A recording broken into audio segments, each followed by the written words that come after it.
And new tonight, the Ohio lobbyist linked to Ohio's largest public corruption scandal is going to prison. Matt Borges, you see him there, was sentenced to 5 years in prison and 3 years of probation. Now, his punishment was handed out just a day after former Republican Ohio House Speaker Larry Householder was sentenced to 20 years for his role.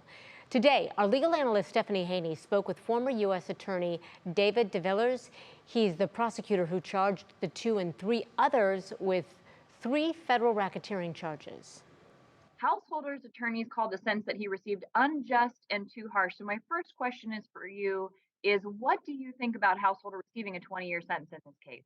Well, it's the maximum sentence, statutory sentence. So racketeering only goes 0 to 20, but his guideline sentences are even above that. So if he was charged with multiple offenses or offenses that had a cap higher than 20, he would be looking at, quite frankly, a life sentence. Now, today we just received the information that Matt Borges in this case was sentenced to 5 years in prison. What do you think about him getting that lesser sentence than Householder? So as you can tell from the indictment, there's 3 parts of the scheme. And really, Mr. Borges was only involved in the third part, and that was to kill the ballot initiative to overturn the House bill. So in a lot of ways, he kind of came in at the tail end. So I think that's what Judge Black looked at. I know that's what the AUSAs looked at too when they made their recommendation. And he's not a public official. That's another thing that goes in the guideline calculation. So he's a private citizen.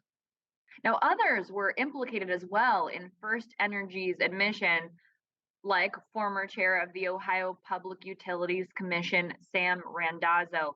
Do you think that we're going to see charges coming forward against Randazzo? Yeah, I'll let Ken Parker answer that question, but I think he's made it clear, as I have when I was U.S. Attorney, that the investigation is ongoing, and the AUSAs and FBI in this case are involved in it. They're going to follow it to wherever it leads. And Ken Parker has made it clear that the investigation is ongoing. Okay. I think that I know the answer to this question based on what you've just said, but I'm going to ask you anyway.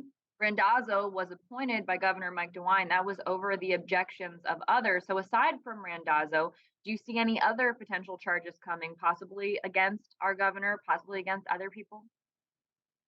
I'll just repeat what I said, that I'm confident that Ken Parker and the AUSAs and the FBI will follow this wherever it leads. And where it leads to, we'll know probably here sometime this year.